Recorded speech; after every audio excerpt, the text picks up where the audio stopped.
Bonjour, bienvenue dans cette nouvelle vidéo, ici Laurine, j'espère que vous qui regardez cette vidéo, vous allez bien. Et aujourd'hui, donc particulière cette vidéo puisque on va parler avec Stan Carré qui a une chaîne YouTube sur la sophrologie. On a discuté ensemble il y a quelques temps, donc j'ai enregistré l'interview pour vous, je vais vous la partager. On va parler avec Stan de comment trouver sa voie. Il va nous dire un petit peu ce qu'il en pense, son parcours, etc. Vous allez voir, c'est vraiment très intéressant. Pensez à mettre un petit j'aime si la vidéo vous a plu à la fin ou pendant la vidéo. Pensez aussi à vous abonner à la chaîne, donc si le sujet de la chaîne vous intéresse, donc trouver sa voie, reconversion professionnelle. Je vous ai mis aussi un lien dans la description de cette vidéo vers une formation totalement offerte de 3 vidéos qui vont vous aider à trouver sa voie et monter son projet. Si ça vous intéresse, eh bien, cliquez sur le lien et inscrivez-vous. Donc c'est parti pour l'interview avec Stan Carré. Vous allez voir, c'est assez long mais très très enrichissant. Je vous laisse tout de suite après le jingle.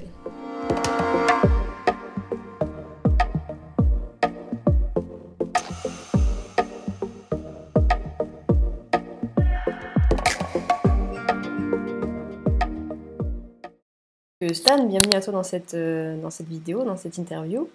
Merci de me recevoir. Merci à toi. Donc tu es sophrologue, je vais essayer de te présenter un petit peu rapidement, après je vais te poser des questions un peu plus précises. Donc tu es sophrologue et tu es aussi coach de vie et écrivain également. Donc, tu as plusieurs casquettes, tu excelles dans ce que tu fais, ça a l'air bien dans ton activité. Donc j'aimerais te demander un petit peu rapidement ton parcours.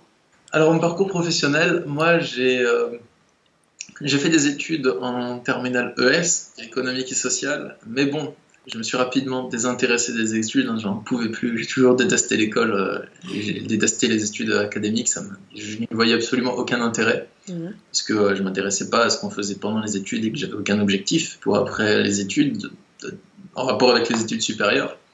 Du coup, j'ai arrêté l'école en milieu de terminale, de ma deuxième terminale, parce que je venais plus en cours, et que le principal un jour il m'a dit « Bon Stan, tu viens plus en cours, c'est pas la peine de faire semblant, tu peux partir. » Et en gros, il m'a gentiment renvoyé.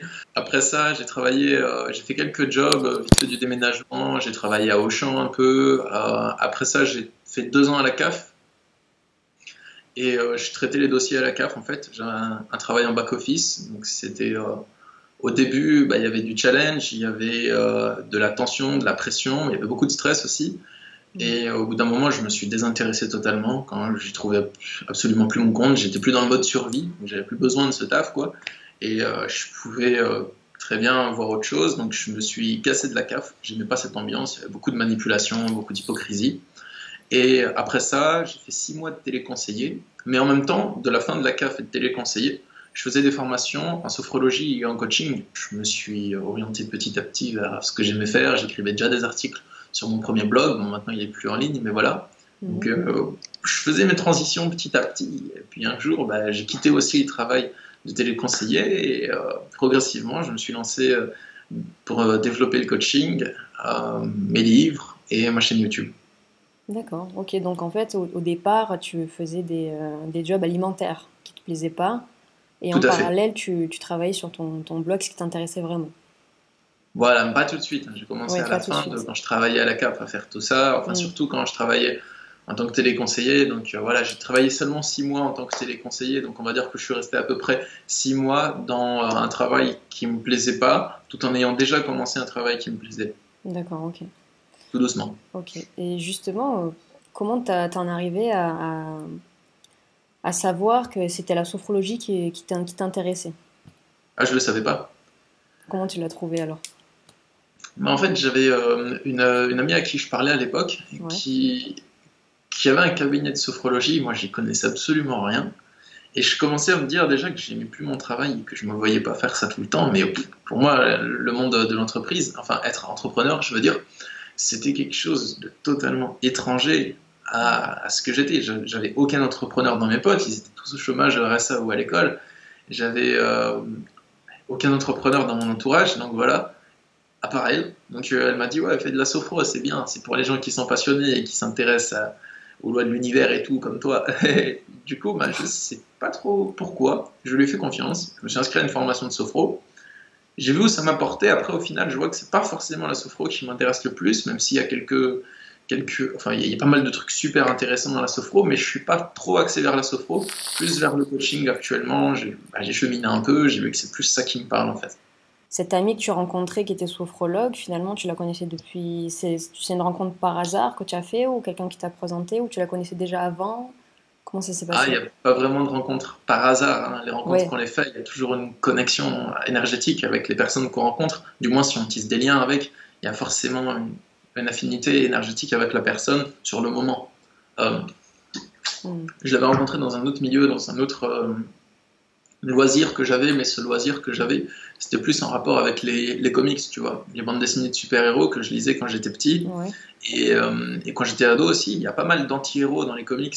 C'est des personnes qui, c'est pas le justicier populaire en cap, mais c'est des personnes un peu torturées, qui ont des conflits internes, des paradoxes, et qui essayent de faire de leur mieux avec ça et de donner un sens à leur vie avec ça. Bon, moi, je le voyais pas tout ça comme ça, mais j'aimais bien les anti-héros, et puis j'avais rencontré cette personne dans un milieu en rapport avec les comics. Et bah, du coup, si j'étais attiré par être ami avec elle, forcément qu'il y avait une connexion, qu'il y avait quelque chose à en tirer, mais je savais pas encore quoi. Mm. En discutant avec elle, ben voilà, on est venu à parler de ça, à créer des liens. Ok. Donc, si tu le permets, j'aimerais te poser une question. Dis-moi si tu veux pas y répondre, mais sur ton enfance. Parce que je pense que trouver sa voie, c'est aussi faire un travail de recherche sur l'enfance, quel- par rapport à l'enfant que l'on était. Moi, personnellement, j'ai trouvé ma voie. Quand je cherchais ma voie, j'ai énormément cherché des réponses dans mon enfance. Ça m'a énormément aidé. Donc, c'est pour ça que j'aimerais te D'accord. demander quel type d'enfant tu étais. Euh, dans quel milieu tu as grandi. Est-ce que tu penses que ce que tu fais aujourd'hui, professionnellement, se rapproche de l'enfant que tu étais?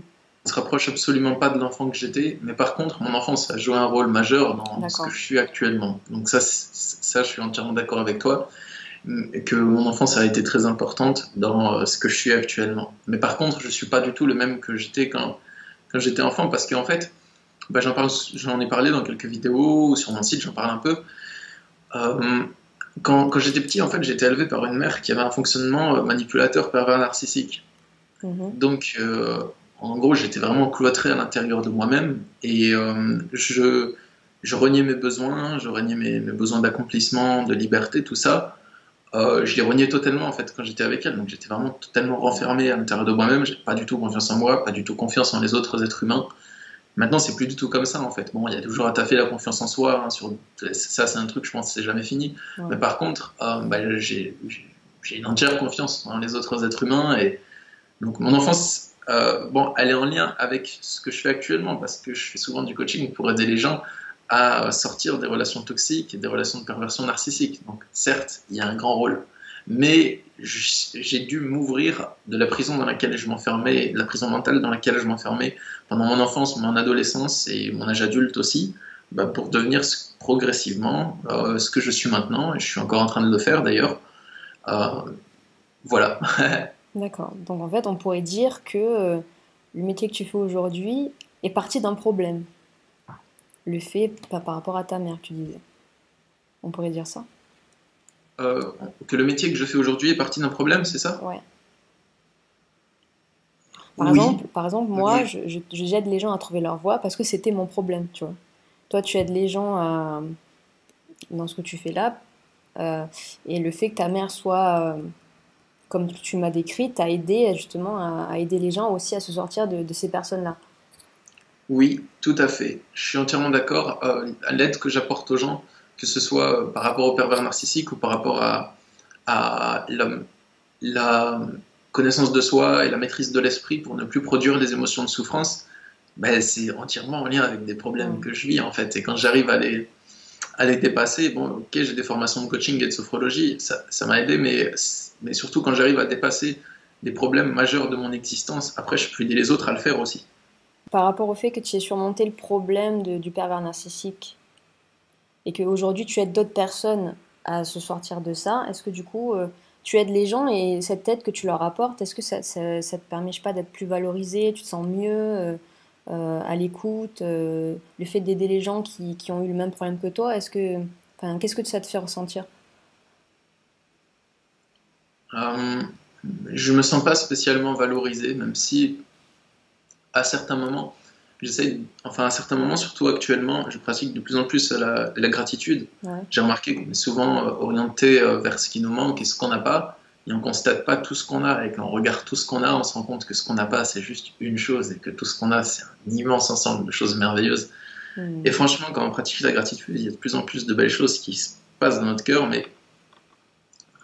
Mais pour répondre à ta question, quand j'apporte aux autres des choses, quand je les aide à dépasser les problèmes auxquels j'ai déjà fait face, ben, ok, il y a un aspect valorisant parce que les autres personnes ils me disent merci, tu m'as aidé, je vois les commentaires sur YouTube, que mes vidéos elles aident beaucoup les gens, enfin, c'est ce qu'ils me disent dans les commentaires, ou que les gens que j'ai en consultation ils me font le retour aussi. Mais par contre, ben, j'attache pas une grande importance à l'aspect valorisant des choses. Si je le fais, c'est simplement parce que c'est ce que j'aime le plus faire en fait. Donc si jamais un jour je me rends compte que j'aime beaucoup plus faire autre chose que ça, je ferai cette autre chose en fait. Là je le fais parce que c'est ce que j'aime le plus faire actuellement et que j'ai envie de continuer comme ça parce que ça me plaît en fait de le faire. Je m'intéresse beaucoup à la connaissance de soi, à la connaissance de l'esprit humain et je travaille sur moi pour ça.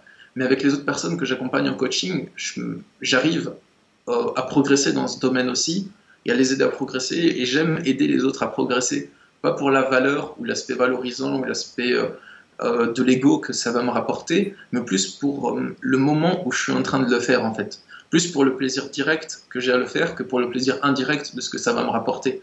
Après certes, ça peut me rapporter aussi un niveau de vie assez cool, parce que je fais plein de choses, j'ai les livres, la chaîne YouTube et tout, les consultations. Mais enfin voilà, il y a ces deux aspects. Je pense que si on le fait juste pour les autres, c'est limité en fait, parce qu'on ne peut pas faire un truc uniquement pour les autres si ça nous apporte absolument rien en retour. Il faut qu'il y ait les deux aspects, je pense, pour être vraiment épanoui et accompli. Il faut qu'on apporte à soi en apportant aux autres en même temps, que ce soit conjoint. D'accord, super intéressant. Merci pour ta réponse. Je t'en prie.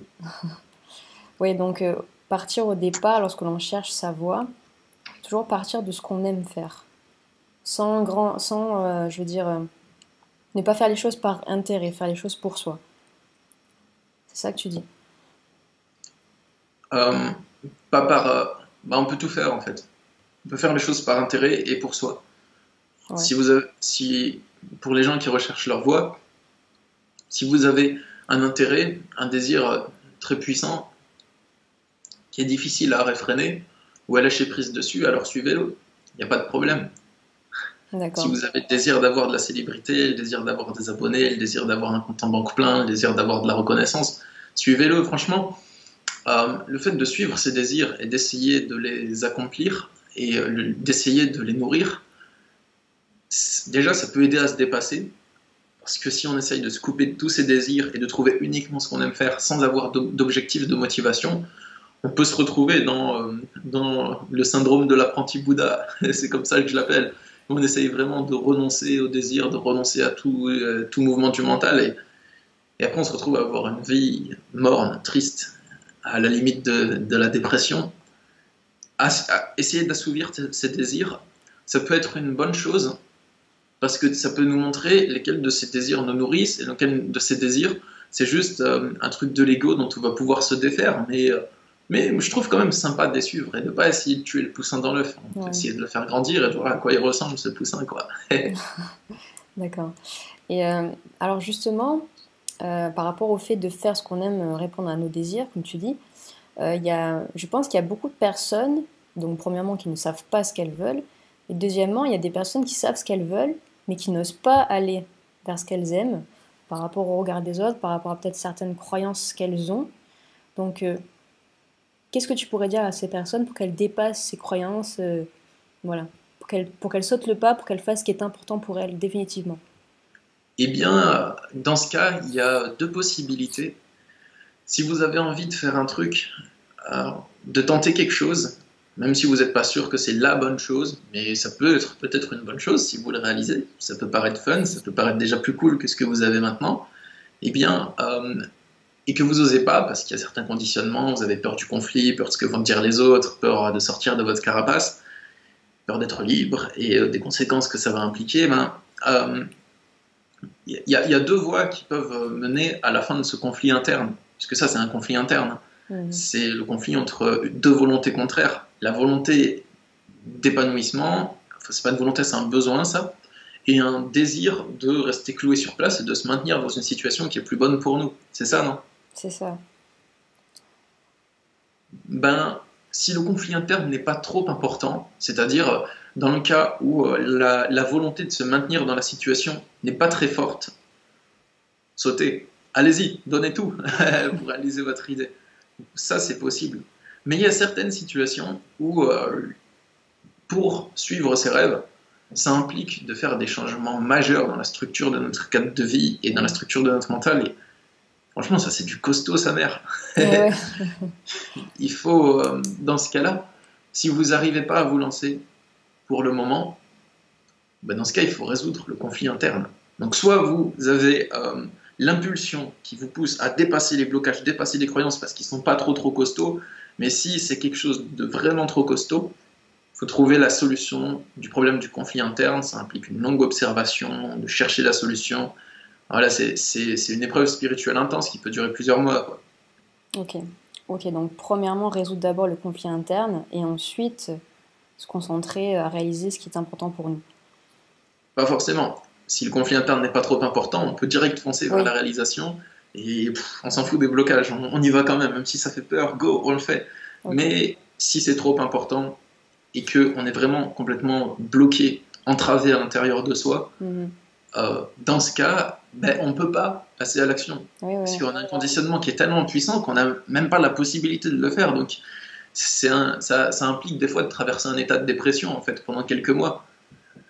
Le temps de trouver la clé ou les clés qui vont amener progressivement au conflit interne de prendre fin. J'aimerais énoncer la question de la mission de vie. Pour toi, est-ce que tu penses que on est tous sur Terre pour accomplir quelque chose de précis? Bah déjà, la réponse que je vais vous apporter, hein, c'est uniquement par rapport à mon expérience. Certains pourraient avoir vécu l'inverse et vous dire un truc qui n'a rien à voir avec ce que je vais dire et qui pourrait être aussi tout à fait juste. Est-ce qu'on est tous sur Terre pour accomplir quelque chose de précis?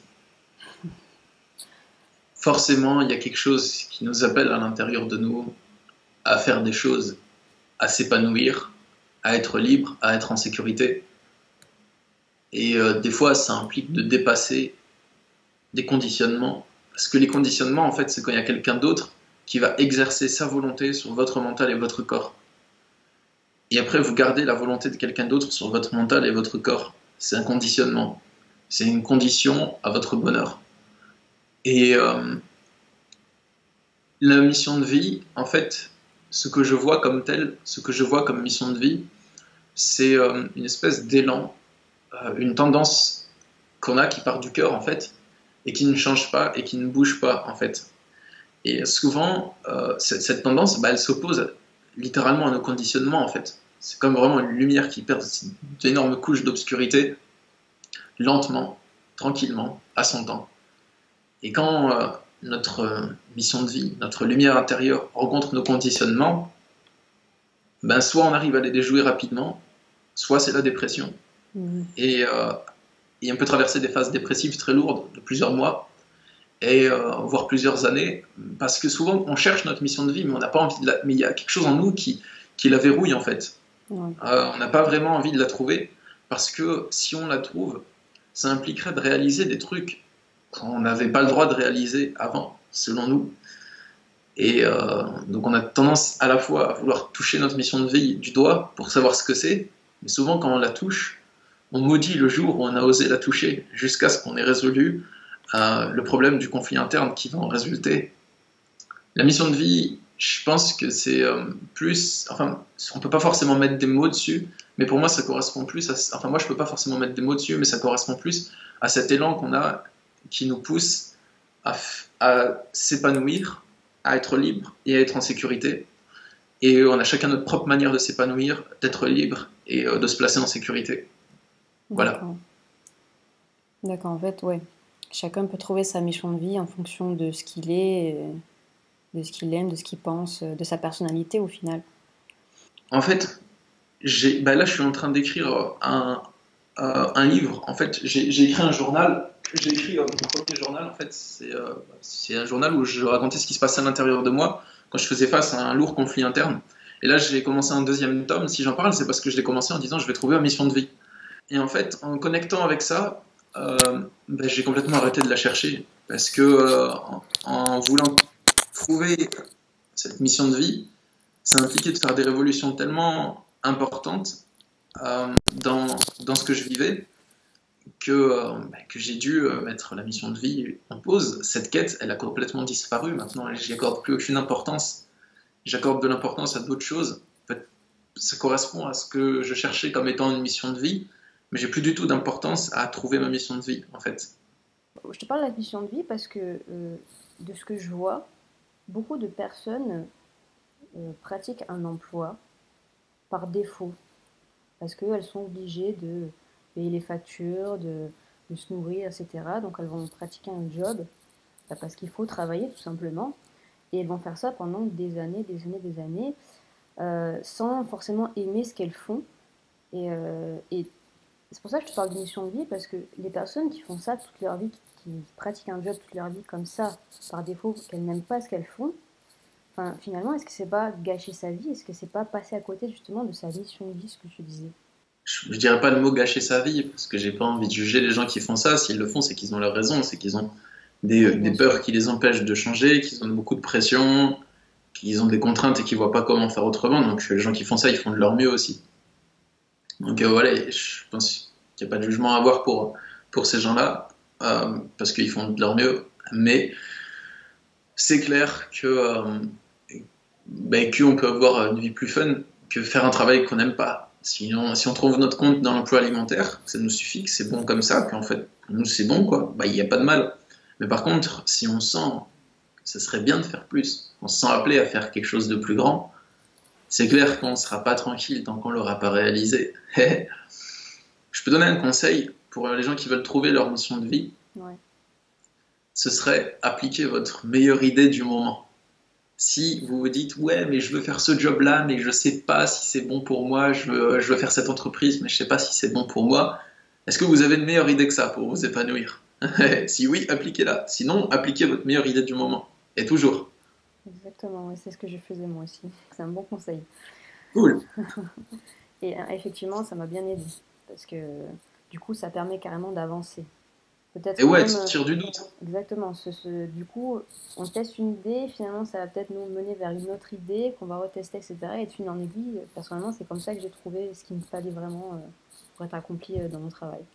Yes, Voilà. c'est ça. Faut suivre le chemin des idées. Les petits cailloux blancs qui mènent à la maison. C'est ça, le petit poussé. C'est ça. Qu'est-ce que tu dirais aux personnes comme conseil qui se cherchent? Comment réussir? Parce que très souvent, quand on ne sait pas ce qu'on veut faire dans la vie, je pense, c'est parce qu'on ne se connaît pas soi-même. On a un grand... alors souvent, je pense que c'est lié à l'éducation que l'on a reçue. Peut-être manque d'expérience, on n'a pas assez vécu de choses dans notre vie, ou alors nos parents nous éduquent en fonction de leur schéma, leur propre schéma. Je sais pas si j'arrive à être claire. Oui, non, mais tout à fait. Hein, je suis bien d'accord. Voilà, et du coup, c'est ce qui fait qu'au final, on n'arrive pas à se connaître, on n'arrive pas à mettre des mots sur ce que l'on aime des fois, et c'est ce qui fait qu'on n'arrive pas à savoir ce que l'on veut faire professionnellement. Mieux se connaître, c'est toute une aventure. Ouais. Quelques conseils, ça peut pas trop aider là-dessus. Mais enfin, je pense, j'ai pas forcément de conseils qui peuvent vraiment aider là-dessus pour mieux se connaître. À part peut-être régler ses problèmes. Quand on a des problèmes, il faut les régler. Et des fois, ça prend du temps de régler définitivement des problèmes auxquels on fait face. Mais c'est en réglant définitivement nos problèmes qu'on arrive à beaucoup mieux se connaître. Pour moi, les plus grosses libérations, ça a été quand j'ai réglé les problèmes majeurs de mon existence. Ça a pris beaucoup de temps à chaque fois. Enfin, bon, c'est relatif, hein, mais en gros, c'est pas fait en 2 semaines. Hein.